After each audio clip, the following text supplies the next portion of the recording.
Alors, bienvenue encore aujourd'hui sur notre page où on se pose toutes les questions. On n'a pas de tabou, on ne s'arrête pas sur un sujet quelconque. Aujourd'hui, le sujet qu'on va développer aujourd'hui, ou la question qu'on va se poser aujourd'hui est importante. Et ça peut créer la polémique, mais disons-nous, nous on n'a pas de problème à débattre de quoi que ce soit. Et notre question, elle est très importante. La question que j'aimerais discuter avec vous aujourd'hui est celle de savoir: est-ce que je suis homosexuel? Suis-je homosexuel? Cette question peut vous amener à tirer des conclusions hâtives. Mais non, redescendons sur terre et calmons-nous. Mais aussi, jugeons de l'opportunité. Il faut prendre des décisions très hâtives parce que, vous savez, on a tous eu, ou bien c'est très fréquent, d'avoir une attirance pour la personne du même sexe. Mais cela ne fait pas de vous un homosexuel. C'est une étape qui est passagère. Ça arrive chez tout le monde. Lorsqu'on est encore adolescent, en pleine période pré- et pubère, il arrive par exemple qu'on ait cette attirance-là envers les personnes du même sexe que nous. D'accord?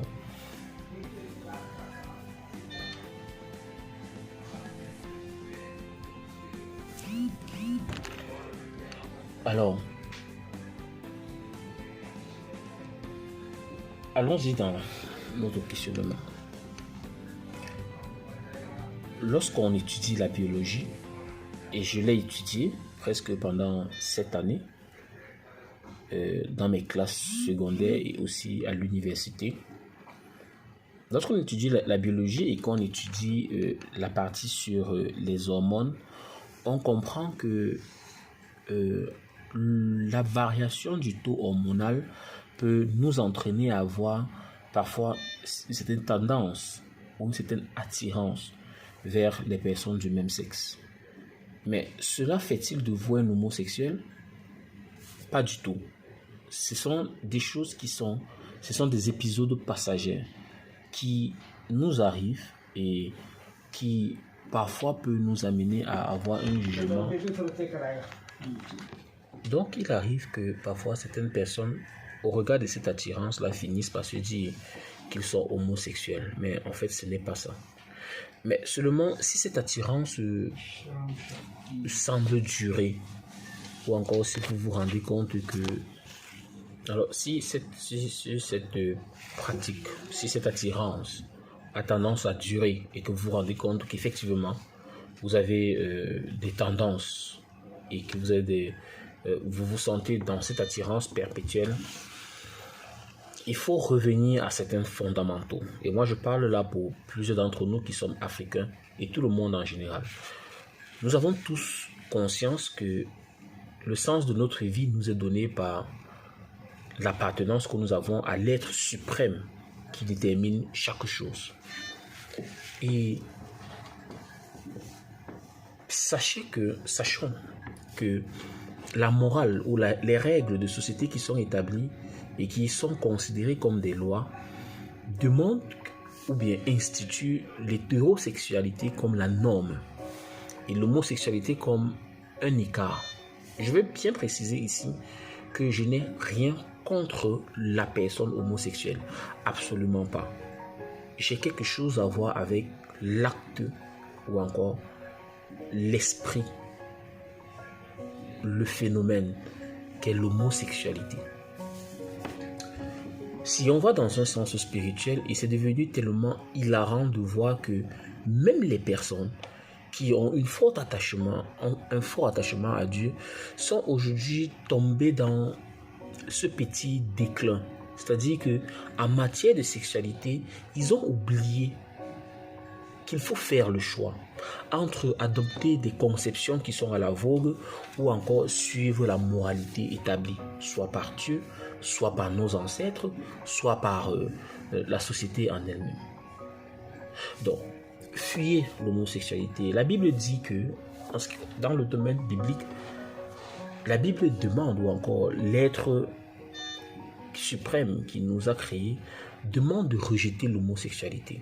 Je vais prendre en quelque sorte un élément qui le montre. Et je voudrais vraiment que tout le monde qui croit à la Bible et qui veut vraiment respecter les principes de Dieu, et je le dis aujourd'hui, je suis très sérieux avec, je vous demande de lire le texte biblique de Deutéronome 30, verset 19.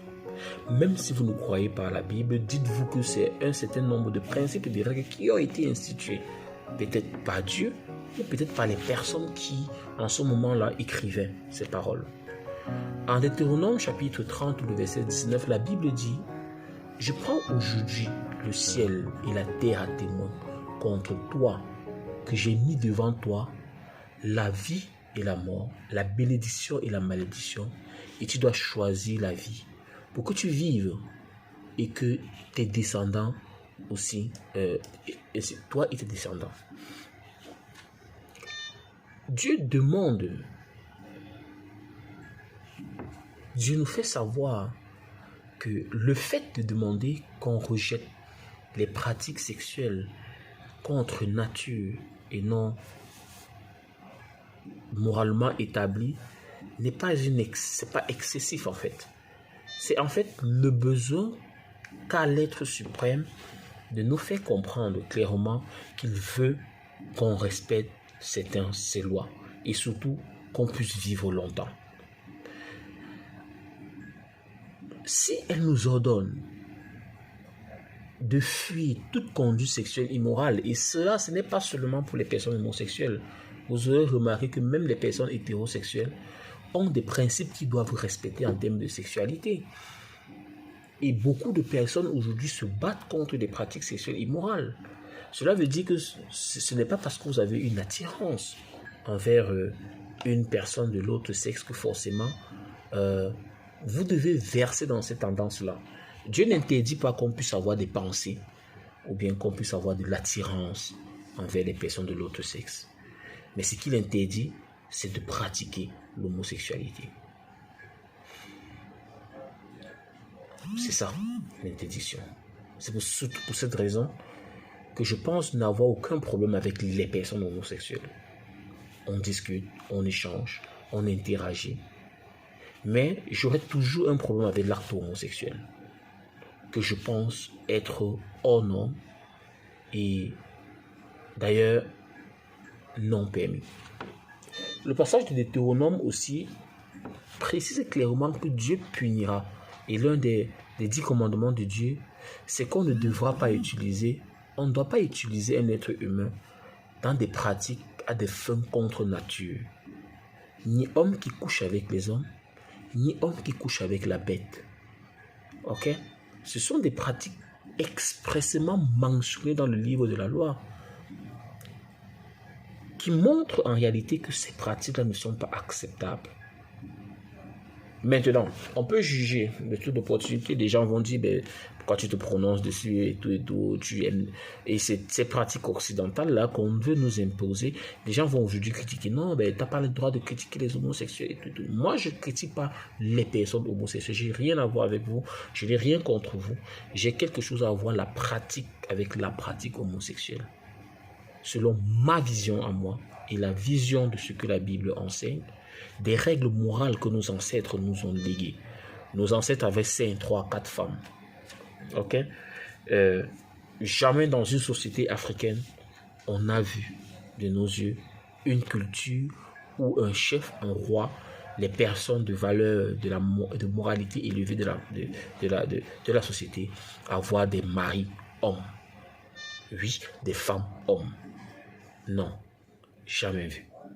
Alors on devrait s'aligner aux principes directeurs de base de notre existence. Ne l'oubliez pas. Merci, c'était notre question d'aujourd'hui. Et la question, je la rappelle, est-ce que je suis homosexuel? Absolument pas. C'est parce que tu as une attirance sexuelle pour une personne du même sexe que tu es homosexuel. Ce sont le plus souvent des attirances passagères liées à la variation du taux d'hormones lorsqu'on est adolescent et qu'on est en train de grandir. Maintenant, est-ce que je dois pratiquer l'homosexualité? Non. À mon avis, non. Ce n'est pas de notre culture. Ils sont des éléments inventés par certaines personnes pour pouvoir soit obtenir des acquis, je sais pas quoi, spirituels et autres, ou encore inventer simplement pour détruire les moralités établies. Est-ce que j'ai quelque chose contre les personnes homosexuelles? Absolument pas. Parce que pour prétendre qu'une personne peut changer, pour vouloir d'une personne qu'elle change, il faut considérer la personne et accepter soi-même qu'elle est capable de changer et qu'elle a un point de vue, qu'elle a une façon de faire les choses. Prenez soin de vous. Et merci d'écouter, de suivre et de partager.